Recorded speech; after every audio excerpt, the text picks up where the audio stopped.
Ang kwentong ito ay hango sa totoong buhay. Karanasan ito ni Noli. Taong 1996, Bacolod.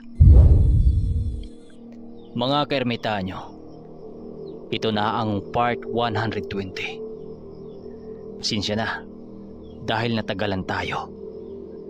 Dahil sabi ko sa inyo, nasira yung cellphone natin eh.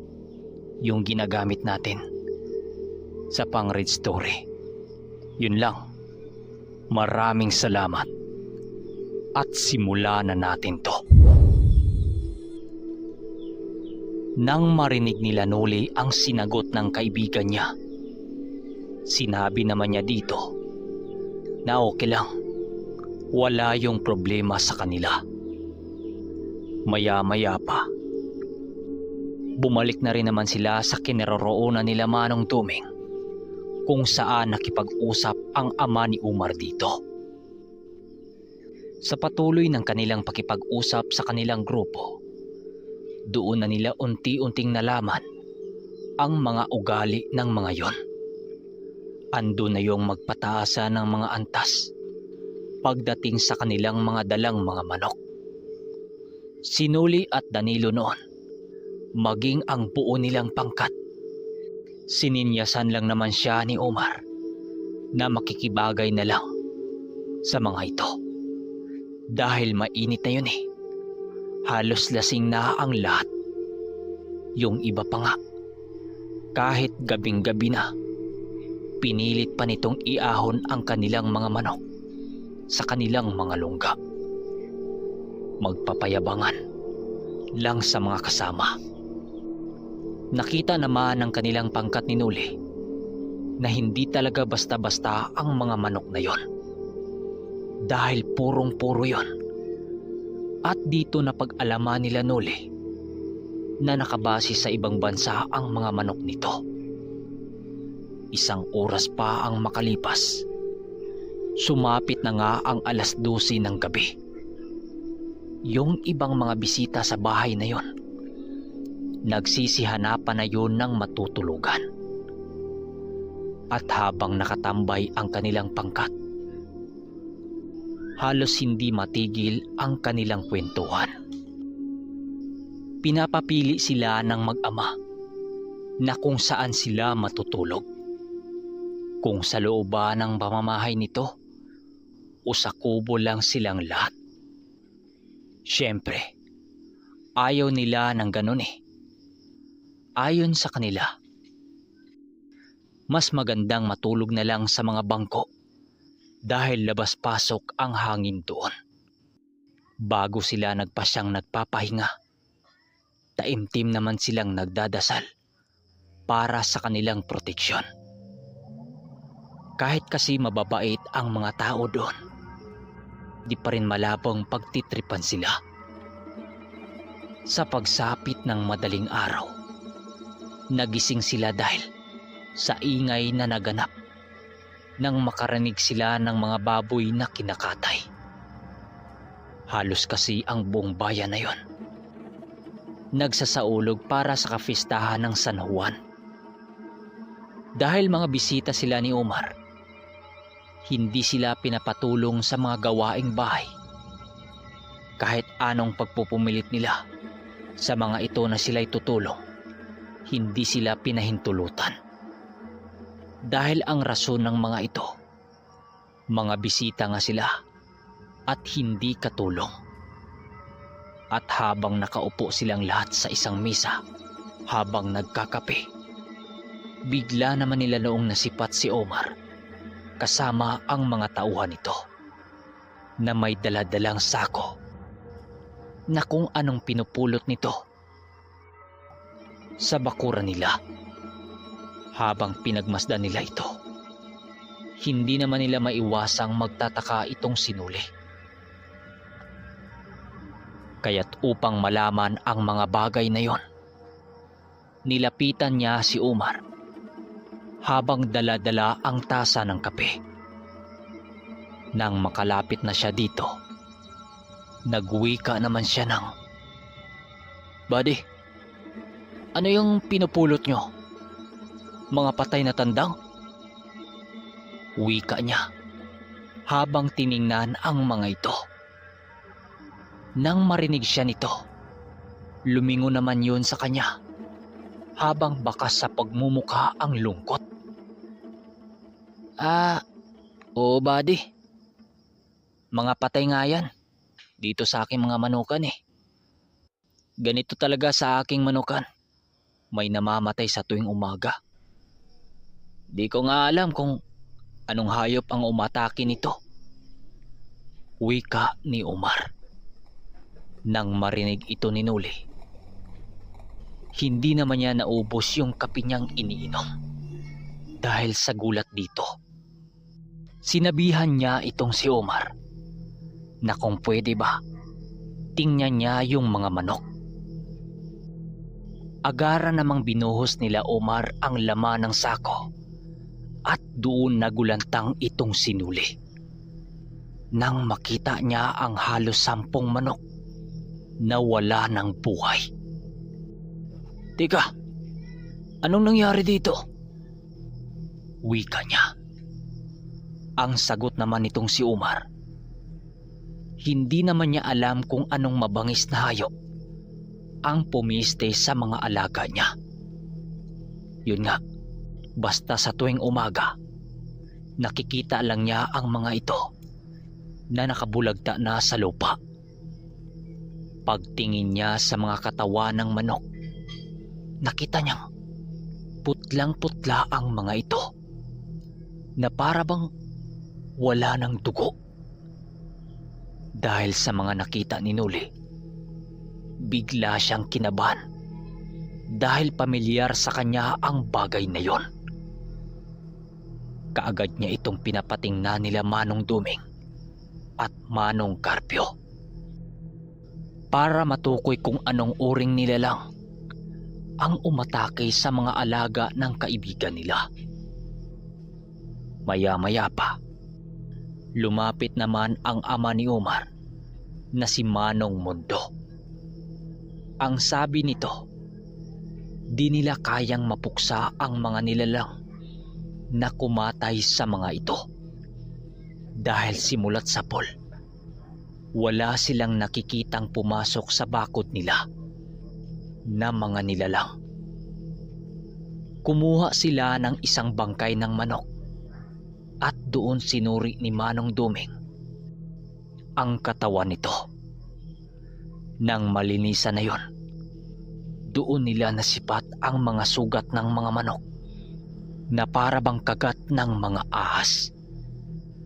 Pero ang nakapagtataka, walang dugo ang katawan noon. Pinuntahan na rin nila ang lugar kung saan nanggaling ang manok na yun, pero walang bakas ng dugo doon. Ang hinala nila dito, maaring may mga ligaw na sigbin sa paligid na umatake tuwing gabi. Dalawa lang ang hinala ko dito. Inatake ng sigbin o ang mga alaga ng mga awok. Huwag kayong mag-alala. Mamayang gabi, kami ang magbabantay dito sa labas. Bulong ni Manong Duming. Ilang oras pa ang makalipas. Halos gising na ang halos lahat ng mga bisita nila Omar. Habang sila naghahanda sa araw na yon, yung mga panlaban din nila Omar, hinahanda na yon upang pagsapit ng 10:00, tutungo din sila sa sabungan. Sa pagsapit ng 9:00 ng umaga, doon na nila nasipat ang nagsisigandahang mga manok na inilabas ng mga bisita nila Omar. Maigi nila itong pinagmasdan dahil kakaiba ang mga lahi na yon kumpara sa lahing hawak nila Noli. May balahibo itong animoy sa mga malatuba na nagsisikinangan. Sa paglapit nila Omar sa kanila, tinanong naman ito ni Noli, "Buddy, ano bang lahi ng hawak ng mga yan? Parang ang angas tingnan na." Tanong niya. Yan ba? Yan ang tinatawag na lahing sweater. Marami yan sa kanilang farm. At saka mamahalin yan, buddy. Bakit? Gusto mo rin ba ng ganon? Sagot ni Umar. Nang marinig ito ni Nuli, ngumisi lang naman siya. Sana, buddy. Kaya lang di ko kilala yung mga yan. Sagot niya dito. Sinabi naman ng kaibigan niya na siya ang bahala sa kanya. Bago sila umalis para tunguhin ang sabungan, pinapakain na muna sila ng umagahan. Pagkatapos nilang kumain, maya-maya lang, nagsisimula na ang kanilang paglalakad sa nasabing sabungan. Kasama nila noon ang buong pangkat nila Omar na purong may dalang mga manok. Pagdating nila sa mismong sabungan, agad namang nakilala ng mga tao doon ang pangkat nila Umar. Subalit habang papalapit sila Nuli sa sabungan na yon, tila ba iba ang presensya doon. Iba kasi ang sabungan na yon kumpara sa naunang pinuntahan nila. Ang sabungan kasi na yon, napapalibutan ng maraming bahay. At ibig sabihin, nasa gitna sila ng baryo. Dahil nasa sabungan sila, matik, humanap kaagad ng tuba ang dalawang ermitanyo. Hinayaan lang naman nila ito. Gawa ng yun lang ang libangan ng dalawa kapag nadadapo na sila sa ganong lugar. Ang unang humanap ng ulutan sa mga manok ng kanilang grupo ay sila Guyo at Leroy. Kaya't dahil dito, ipinagpaliban na muna nila Nuli ang kanila dahil ihuhuli nila ito sa laban. Habang naghanap sila ng makakatapat, sumama naman sa kanila ang pangkat nila Umar. Gusto kasi ng mga ito na bago sila lalaban, tingnan na muna nila ang laban nila Guyo. Kung talagang may lakas ba talaga itong maipapalag sa kalaban.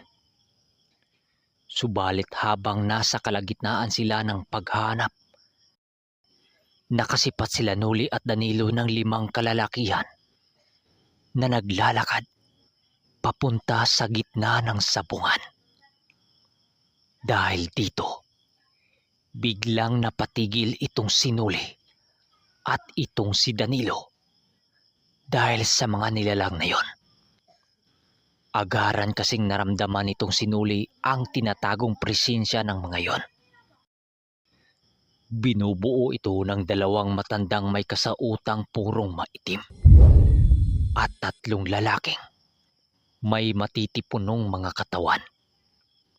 Kapag sisipatin mo ang katayuan ng mga ito, masasabi mong mga bigating sabungero ito. Subalit, tagos sa kaluluwa ng kademonyuhan ng mga ito ang paningin nilang 2. Dahil sa kanilang nakita, nagpasya naman silang sundan ang mga ito. At habang naglalakad sila, nakasunod lang naman sa kanila sila Umar. Subalit sa pagpasok nila sa nagkumpulang mga tao, hindi naman nila inasahang magkasalubong ang landas nila ng pangkat na yon. Oh, ito iho. Naghahanap ka ba ng makakalaban mo? Itong sa amin, kasahan mo na bago ka pa maunahan. Bulong ng matanda habang nakatitig kay Guyo. Sasagot na sana dito si Guyo nang pasimpleng suminyas dito si Nuli na huwag kakasa doon. Pero ang ginawang yun ni Nuli ay napapansin ng matanda. Bigla itong tumitig sa kanya habang may matang nanlilisik. Pero agad namang tumanggi dito si Guyo nang mapansin niya itong si Nuli. Wala ba sa grupo nyo ang kakasa? Wika pa ng matanda. Subalit bigla yung tinanggap ng mga kasama ni Omar na yung medyo mayayabang. Dahil dito, pasimple naman niyang kinausap si Omar. Buddy, sigurado bang papalag doon ang mga kasama mo? Wika ni Noli. Nako buddy, kahit anong gawin mo dyan, hindi yan makikinig. Hindi sila naniniwala sa mga ganyan. Kaya tayaan mo na. Sagot ni Omar. Okay, hanggang dito na muna ang ating kwento. Pabang sa 121. Maraming salamat.